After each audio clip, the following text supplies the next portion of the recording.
Hello good evening everyone. Click RS के platform पर आप सभी का हार्दिक स्वागत। तो एक दो दिन बाद आपका एग्जाम आने वाला है, तो आज एडमिट कार्ड भी आ गए होंगे, सबने डाउनलोड भी कर लिए होंगे। ठीक है, तो अब टेंशन लेना नहीं है और जितना ज़्यादा हो सके आपने जो पढ़ा है उसको रिवाइज करना है। नया कुछ एक्स्ट्रा पढ़ना नहीं है।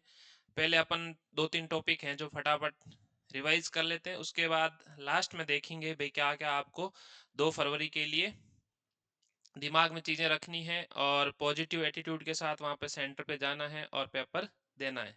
ठीक है, तो पहले अपन दो तीन टॉपिक है, जैसे आपका केंद्रीय सूचना आयोग हो गया, राज्य सूचना आयोग हो गया, और आरटीआई एक्ट जो था अधिनियम 2005, उससे क्या होता है आरपीएससी ने क्वेश्चंस पूछे हैं पिछली बार, तो इनको फटाफट रिवाइज कर लेते हैं और फिर लास्ट में थोड़ा सा मैं आपसे पेपर कैसे अटेम्प्ट करना है उसके बारे में बात करूंगा। चलो स्टार्ट करते हैं बिना समय खराब किए।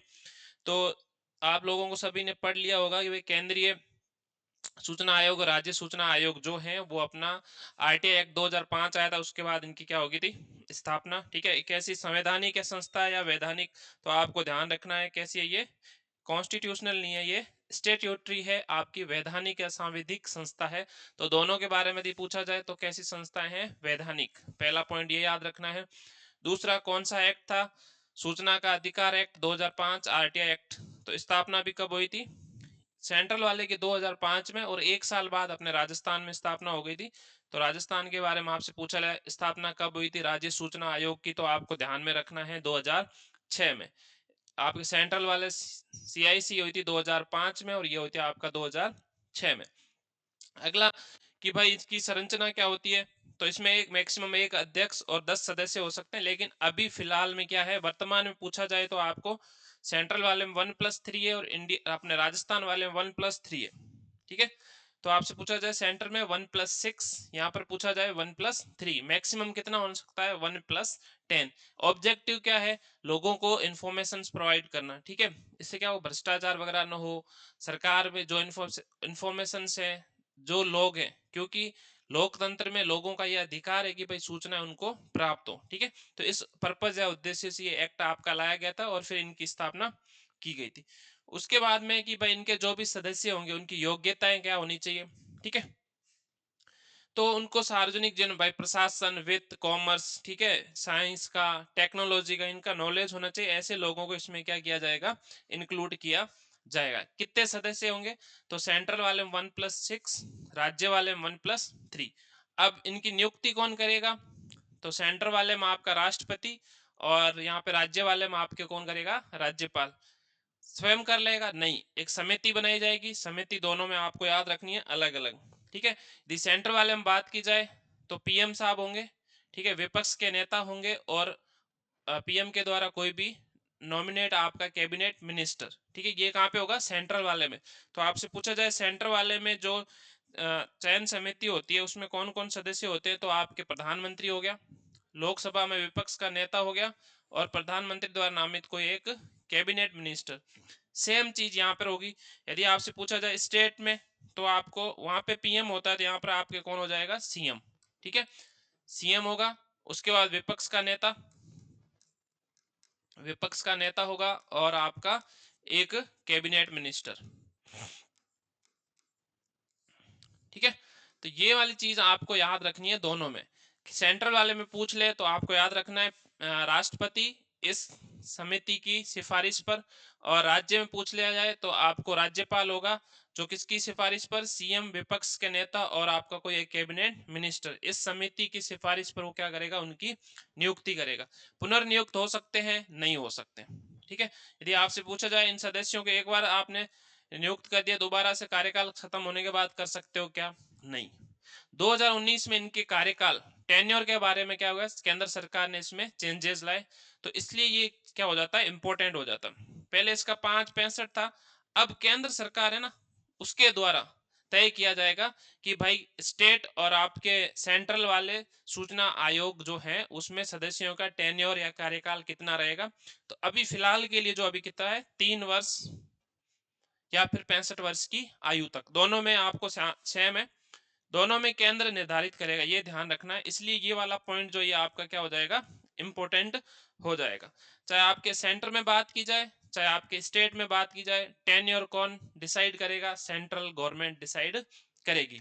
ठीक है, नियुक्ति आपने पढ़ लिया, यहाँ पर राष्ट्रपति और यहाँ पर कौन करेगा, राज्यपाल। ठीक है, चलो आगे चलते हैं।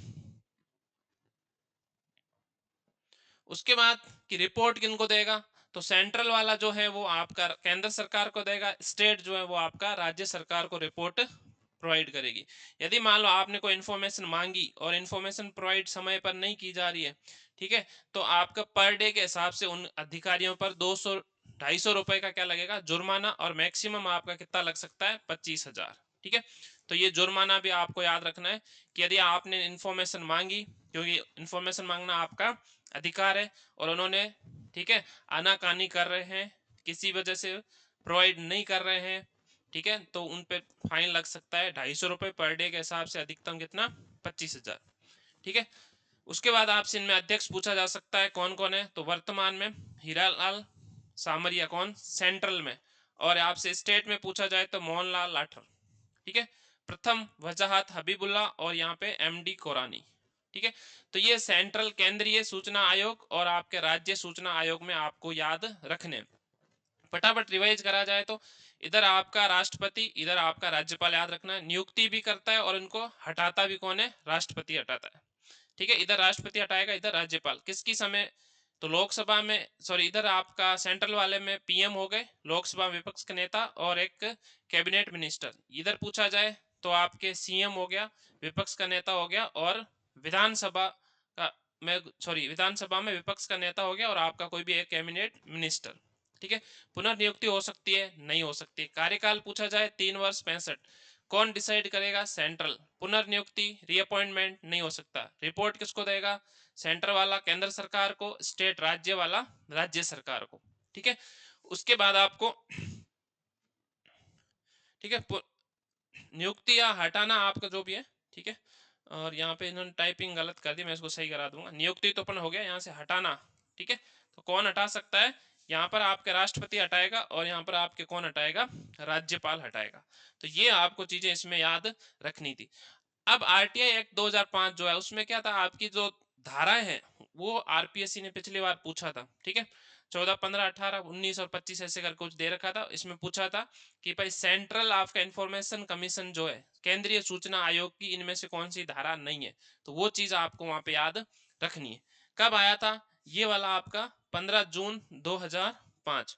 आपसे पूछा जाए आरटीआई एक्ट कब आया था, तो आपका 15 जून 2005 में। ठीक है, बाकी ये इतना ज्यादा इंपॉर्टेंट है नहीं, क्या याद रखनी है आपको, केवल धाराएं याद रखनी है। ठीक है, आपको धाराएं इसकी याद रखनी है। कैसे याद रखोगे, ठीक है, तो ये जो आपके 12 सीआईसी का गठन, 13 धारा पद की शर्तें और सेवा शर्तें, धारा 14 सीआईसी को हटाना, मतलब केंद्रीय सूचना आयोग का जो भी अध्यक्ष सदस्य उनको हटाना, 18 में सीआईसी, ठीक है, की शक्तियां और कार्य। अब ये सीआईसी है, उसी के साथ साथ आपको याद क्या रख लेना है कि भाई सेंट्रल के साथ साथ स्टेट वाले को याद रख लो। 14 हो गया, तो यहाँ पर ये 15, ये 16 और ये 17। ठीक है, तो जैसा यहाँ पे सेंट्रल के लिए हो रहा है, वैसा का वैसा यहाँ पर क्या होगा, स्टेट के लिए होगा। 18 19 दोनों के लिए क्या है, कॉमन। ठीक है, 18 और 25। यदि आपसे पूछा जाए स्टेट वाले को सीएस शक्तियां और कार्य कौन सी धारा में, 18 में, उसकी निगरानी और रिपोर्ट के बारे में कौन सी धारा में, तो आपको कौन सी धारा याद रखनी है, 25। तो इस प्रकार से आपको आरटीआई एक्ट की धाराएं जो है उनको याद रखना है। कैसे, 12 में गठन, 13 में पद की शर्तें, 14 में सीआईसी को हटाना। उसमें पूछा गया था शायद इसमें, तो एक उन्होंने ऑप्शन में 19 धारा दे दी थी। ठीक है, तो आप देखोगे तो केंद्रीय सूचना आयोग में क्या आ रही है, 12, 13, 14, 18 और 25। ये 19 इसमें इंक्लूड नहीं थी, तो वो शायद इनकरेक्ट पूछा था कि इनमें कौन सा शामिल नहीं है। तो इस प्रकार से आरपीएससी में हो सकता है इस बार हटाने वाले प्रावधान में या कोई भी उसकी रिपोर्ट वाला आपसे पूछ ले कौन सी धारा के तहत है, तो आपको याद होना चाहिए रिपोर्ट जो होती है कौन सी, धारा 25 के तहत। किसको, राष्ट्रपति को। और राज्य वाली पूछ ली जाए तो आपको किसको दी जाती है, राज्यपाल को दी जाती है। ठीक है, तो आई होप ये सिंपल छोटा सा मैंने डिस्कशन किया है और आपको ये समझ में आ गया होगा। ठीक है, ये वाली मैंने अभी उधर बता दी, सेम की सेम चीजें थी। तो ये तो था आपका क्या, छोटा सा आपका केंद्रीय सूचना आयोग, राज्य सूचना आयोग और आपका आरटीआई एक्ट में से कौन सा आरपीएससी प्री में क्वेश्चंस पूछ सकती है, उसके बारे में अपन ने फटाफट क्विक रिवीजन कर लिया। अब थोड़ी सी बातें मैं करता हूं कल के पेपर के लिए।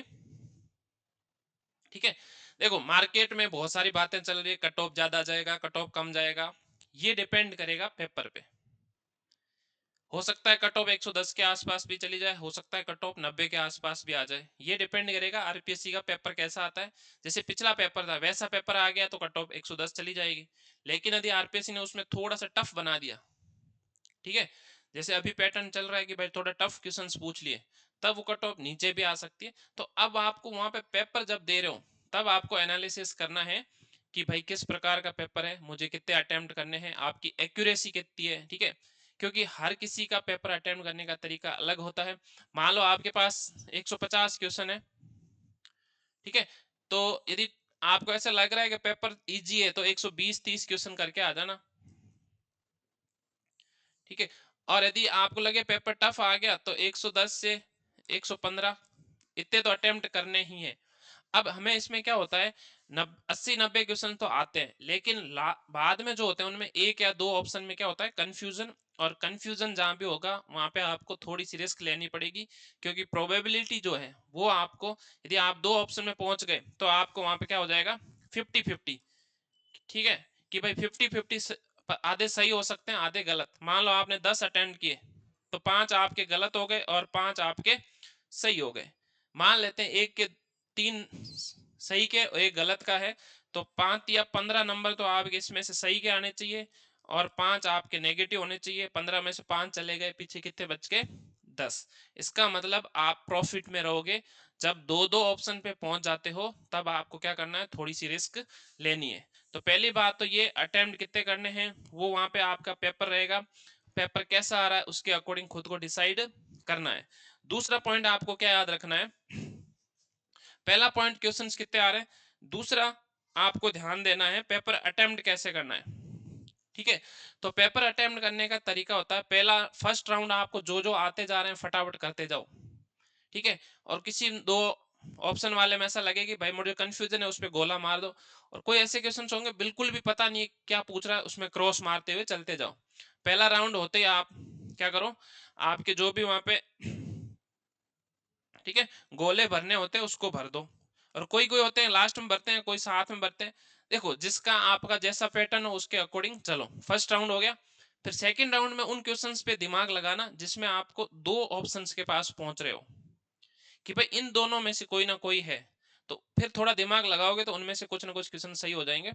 और थर्ड राउंड में ऐसा करना जिसमें आपको ऐसा लग रहा हो कि भाई मुझे याद नहीं आ रहा, या फिर आपको ऐसा लगेगी ये एक ऑप्शन तो गलत है, अब इन तीनों में से कोई है, उनमें से आप 4-5 में रिस्क खेल सकते हो।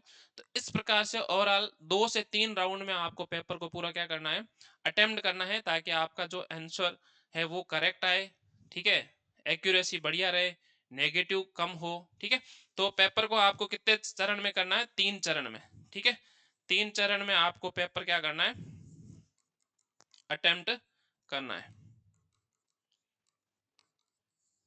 तीसरी बात आपको क्या याद रखनी है, इस बार आपके ऑप्शन कितने रहेंगे, 5, A B C D E.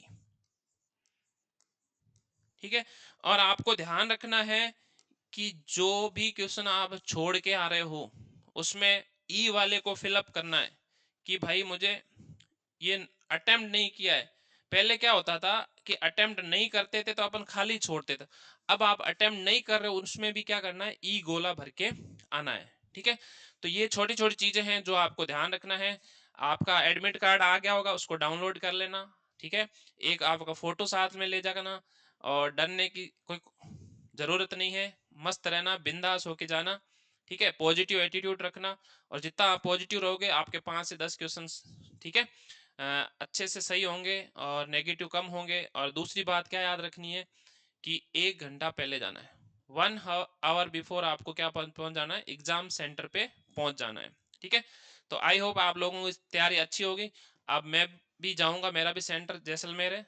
ठीक है, तो हो सकता है अभी कुछ दिन आप लोगों से मेरा इंटरेक्शन नहीं हो पाएगा, तो आप भी पेपर दे के आओ, बढ़िया से पढ़ाई करो। All the very best. I hope सभी का प्री क्लियर हो जाएगा, और फिर अपन प्री दे के वापस मेंस के लिए कुछ प्लानिंग करेंगे, तो आप लोगों के साथ डिस्कस किया जाएगा, ठीक है। चलो, thank you, good night, all the best.